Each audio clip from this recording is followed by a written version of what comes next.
बंगाल में बीजेपी की जीत का जश्न लगातार जारी है। कालीबाड़ी मंदिर में बीजेपी प्रदेशाध्यक्ष दिल्ली में दर्शन करने के लिए पहुंचे हैं। नितिन नवीन और रेखा गुप्ता दिल्ली में कालीबाड़ी मंदिर पहुंचे हैं। दिल्ली के कालीबाड़ी मंदिर पहुंचने के बाद विशेष पूजा अर्चना की है। बंगाल की जनता को अब उन्होंने ये मैसेज दिया है कि अब बंगाल में सुशासन की स्थापना होगी। आपको बताएं कि बीजेपी के राष्ट्रीय अध्यक्ष का बयान सामने आया है। चुनाव परिणाम को लेकर नितिन नवीन बोले हैं, जो कसक थी वो पूरी हुई। 2024 में कुछ टीस रह गई थी, लेकिन अब बंगाल विजय की दिशा में आगे बढ़ चुका है। अनमोल हमारे साथ जुड़े हुए, उन्हीं से बातचीत करते हैं। अनमोल, आज दिल्ली के जरिए भी काली और काबा वाली चर्चा का जवाब जो है वो कहीं ना कहीं देते हुए नजर आए हैं राष्ट्रीय अध्यक्ष नितिन नवीन। बिल्कुल, देखिए दीपेश, नितिन नवीन जो है रिजल्ट के अगले ही दिन जो है कालीबाड़ी मंदिर पहुंचे थे और अभी से कुछ देर पहले वो यहां से रवाना हुए हैं। आप देखिए, मैं उसी कालीबाड़ी मंदिर में इस वक्त मौजूद हूं जहां पर नितिन नवीन और सीएम रेखा गुप्ता पहुंची थी और दोनों ने जो है यहाँ पर दर्शन किया है मंदिर में। आप देखिए, यहाँ पर बंगाली समाज के काफ़ी सारे लोग यहाँ पर निवास करते हैं इस इलाके में। इस वजह से आप क्या बात कर सकते हैं बंगाल चुनाव परिणाम को लेकर? ये लोग कुछ कहेंगे, बात करने की कोशिश करिए।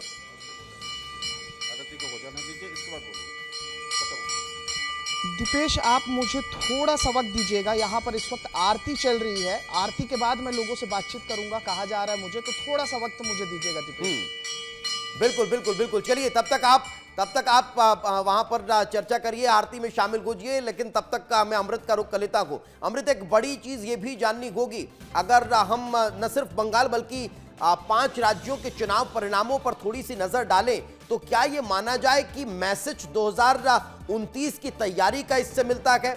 बंगाल में भारतीय जनता पार्टी ने विजय हासिल कर ली, असम में हैट्रिक लगा दी, उधर केरलम में लेफ्ट की विदाई हो चुकी है, इधर डीएमके जो है वो साफ होती हुई तमिलनाडु में नजर आ रही है, पुडुचेरी में भी स्थिति कुछ इस तरह की है कि एनडीए गठबंधन वापसी कर रहा है। तो क्या ये माना जाए कि अब विपक्ष जो है वो बेहद कमजोर जो है वो 2029 में नजर आएगा? क्योंकि ममता बनर्जी की बंगाल से विदाई हो चुकी है, डीएमके की सफाया हो चुका है, लेफ्ट नजर आ नहीं रहा है। तो ये माना जाता है क्या कि अब 2029 की तैयारी में बीजेपी है?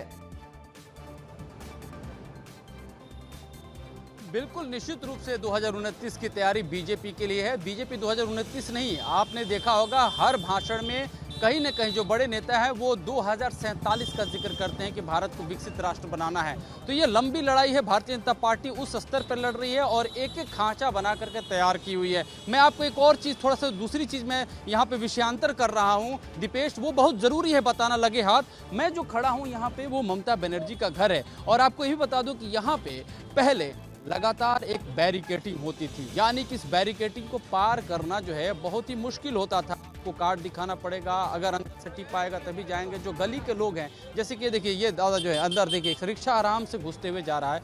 पहले यहाँ पे ये मंजर नहीं होता था। आपको दिखाऊं, ये देखिए ये जो चैनल था गेट, ये चैनल गेट, इधर कैमरा पर्सन भाई इधर दिखाइए, मैं इधर खड़ा हूँ। ये देखिए जो चैनल का गेट है ये यहाँ पे ये पूरी तरह से ये बंद रहता था और इसके बाद जो यहाँ पे जैसे कि अभी देखेंगे ये पुलिसकर्मी जो है यहाँ पे बैठे हुए हैं, ये सुरक्षा में लगातार यहाँ पे बैठे ही रहते थे। और गली की तरफ दिखाइए, भीतर गली की तरफ दिखाइए, ये जो अंदर गली देख रहे हैं यहाँ पे, यहीं पे ममता बनर्जी का ये घर है सामने। और यहाँ पे जो है हमेशा जो है सुरक्षा इतनी कड़ी रहती थी कि लोग जो स्थानीय स्तर पर, चूँकि हम अभी ऑफ द रिकॉर्ड बात कर रहे थे लोगों से, इसका वो जिक्र किए बाकायदा कि उनको बड़ी परेशानी थी। अब वो कह रहे हैं कि हम जो है राहत की सांस ले रहे हैं। ये जो बातचीत करने के आधार पर मैं बता रहा हूं, तो ये एक तरह से ये गली जो है उनके हारने के बाद और ये जो है खुल चुकी है। और यहीं पे 4 बजे देखिए यहाँ पे मीडिया कर्मियों का भी जमावड़ा लगा है, थोड़ा इधर दिखा दीजिए, यहाँ पे जमावड़ा लगना शुरू हो चुका है। 4 बजे यहीं पे ममता बनर्जी जो है वो प्रेस कॉन्फ्रेंस करने वाली हैं और इस प्रेस कॉन्फ्रेंस में 4 बजे ये एक चर्चा चल रही है कि क्या ममता बनर्जी इस्तीफा देंगी तो कब देंगी, इसको लेकर के काफ़ी ज़्यादा चर्चा है पश्चिम बंगाल में। तो यहाँ पर ये जो है तय होगा उनके प्रेस कॉन्फ्रेंस के बाद कि वो इस्तीफा कब देने जा रही हैं। रही बात जैसे आप भारतीय जनता पार्टी की बिल्कुल ये बड़ी बात, अब ये देखने वाली बात होगी कि इस्तीफा देने कब जाती हैं। ये नजर आना चाहिए कि ममता बनर्जी कब इस्तीफा देती हैं, और शायद वो इतनी आसानी से अपनी कुर्सी छोड़ती हुई दिखाई नहीं दे रही हैं। बड़ी अब दिक्कतें हैं, 15 साल मुख्यमंत्री रही। मैं लौट रहा हूं, एक बड़ी खबर जरा बता देते हैं। अमित शाह का हम लगातार जिक्र कर रहे हैं। अमित शाह की रणनीति में जो पूरा बंगाल है उसके चुनाव परिणाम बदल चुके हैं। अमित शाह बंगाल की सफलता के सूत्रधार रखे हैं। बिहार विधानसभा चुनाव के बाद से ही उनका पूरा फोकस बंगाल हो चुका था। जुड़ाव रणनीति से उन्होंने बड़ी सफलता जो है वो यहां पर दिलाई है। आपको बताएं कि सीटों को अलग अलग कैटेगरी में बांटा गया, अलग अलग हिस्सों में बांटा गया। कमजोर सीटों पर ज्यादा फोकस हुआ, एंटी इनकम्बेंसी को कैश किया गया, बूथ मैनेजमेंट बहुत तगड़ा रहा, जिसका फायदा सीधे तौर पर भारतीय जनता पार्टी को मिलता हुआ नजर आया है और यही बहुत खास है। अनमोल लगातार हमारे साथ जुड़े हुए हैं, अमृत तिवारी हमारे साथ जुड़े हुए हैं। अनमोल, क्या बातचीत कर पाएंगे अब लोग? बिल्कुल, देखिए यहाँ पर चूंकि अभी आरती चल रही है, एक बार आपको मैं मंदिर की तस्वीर दिखा देता हूँ। दरअसल ये कालीबाड़ी मंदिर है और यहीं पर अब से कुछ देर पहले जो है बीजेपी के राष्ट्रीय अध्यक्ष नितिन नवीन पहुँचे थे। यहाँ पर उन्होंने पूजा अर्चना की है और देखिए ये जो नितिन नवीन यहाँ मंदिर पहुँचे थे इसलिए खास था क्योंकि देखिए यहाँ पर काफ़ी बड़ी संख्या में बंगाली समाज निवास करते हैं। तो ऐसे में नितिन नवीन का यहाँ पर आना एक अपने आप में बड़ा संदेश है। उन्होंने ये भी कहा कि विकास के साथ विरासत और संस्कृति को अगर आगे बढ़ाने का काम कोई पश्चिम बंगाल में करेगा तो वो भारतीय जनता पार्टी है। हम कुछ लोगों से बातचीत करते हैं क्योंकि अभी आरती जो है यहाँ पर जो है ख़त्म हुई है।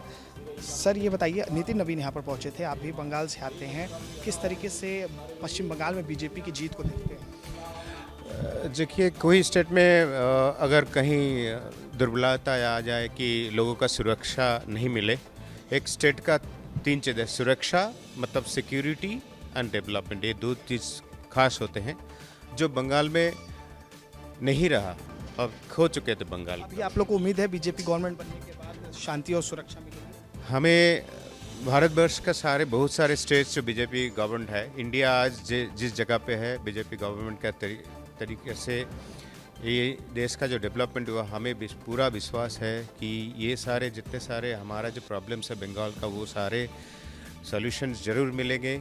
सिक्योरिटी मिलेंगे, लोगों को एम्प्लॉयमेंट मिलेंगे, सुरक्षा मिलेंगे, ये सारे चीज़ जो एक आम नागरिक को बेसिक रिक्वायरमेंट्स है वो हमें उम्मीद है। ठीक है, महिलाओं की बात होती है, ये बताइए, आप जो है बंगाल से ही आती हैं, यहाँ पर निवास करती हैं, महिलाओं की सुरक्षा पर बहुत सवाल उठते हैं, क्या कहना चाहिए?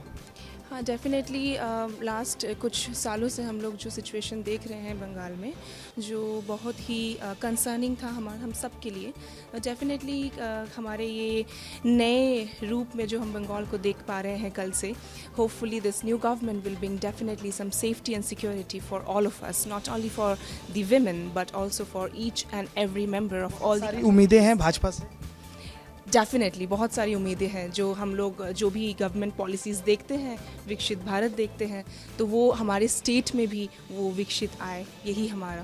बहुत बड़ी बात कही है, बंगाल से आती हैं। आप बताइए, लॉ एंड ऑर्डर का एक बहुत बड़ा मुद्दा बीजेपी ने उठाया था, बीजेपी को सफलता भी मिली है। हाँ, लॉ एंड ऑर्डर तो नहीं था बंगाल में, and it was a threat for the Bengal as well as the entire India.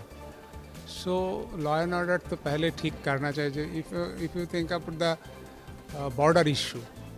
चलिए, लोग मतलब ये कह रहे हैं कि बदलाव बहुत अच्छा हुआ है। कई लोग यहाँ से वोट करने के लिए भी पहुंचे हुए थे। अमृत और अनमोल, लगातार आप बने रहिए, आगे भी आपसे चर्चा करेंगे। लेकिन अगर हम 5 राज्यों के चुनाव परिणामों का जिक्र करते हैं तो ये देखना दिलचस्प हो जाता है कि भाई जीत और हार का बड़ा कारण क्या रहा है। तो चलिए आपको बता देते हैं कि आखिर जीत और हार के महत्वपूर्ण और बड़े कारण इस चुनाव में क्या रहे हैं। सबसे पहले बात पश्चिम बंगाल की, तो संगठन और रणनीति की मजबूती यहां पर बीजेपी की जीत का कारण रही। तो एंटी इनकम्बेंसी फैक्टर जो है वो टीएमसी का हार का बड़ा कारण रहा है। इसके अलावा बात अगर बूथ मैनेजमेंट की जाए तो बीजेपी को बूथ मैनेजमेंट जिता गया और ममता सरकार के खिलाफ असंतोष टीएमसी को हराने का बड़ा कारण रहा है। इसके अलावा अगर बात की जाए पश्चिम बंगाल के लिहाज से तो एक और बड़ा फैक्टर जो है वो रहा है आक्रामक चुनाव अभियान बीजेपी का और कार्यकर्ताओं में समन्वय की कमी टीएमसी की हार का कारण। लेकिन यह बात हुई पश्चिम बंगाल की। अब बात असम की कर लेते हैं। तो असम में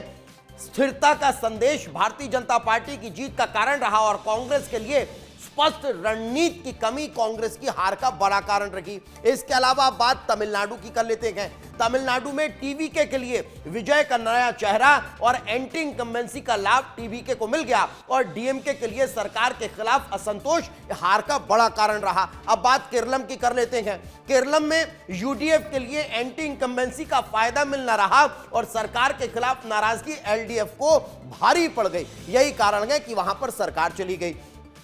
बात पुडुचेरी की कर लेते हैं। पुडुचेरी में एनडीए गठबंधन को मजबूती जो है वो प्रदान की गई और केंद्रीय नेतृत्व का प्रभाव यहां पर रहा जो बीजेपी गठबंधन की सरकार बन रही है और गठबंधन और रणनीति की कमजोरी कांग्रेस को यहां पर ले डूबी। यही कारण है कि पुडुचेरी में भी अब कांग्रेस को एक बड़ा नुकसान हुआ है। तो ये बड़ी बात हमने आपको 5 राज्यों के चुनाव परिणाम से जुड़ी हुई बताई, लेकिन अब बात अगर बंगाल में मुख्यमंत्री चेहरे की जाए तो वो चेहरा कौन हो सकता है, इसको लेकर अब सबकी निगाहें टिकी हुई है।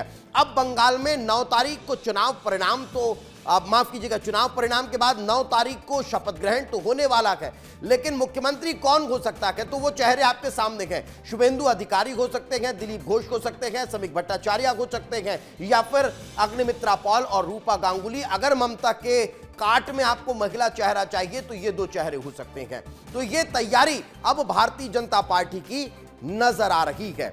अब देखने वाली बात होगी कि आखिर फैसला किसके चेहरे पर होता है।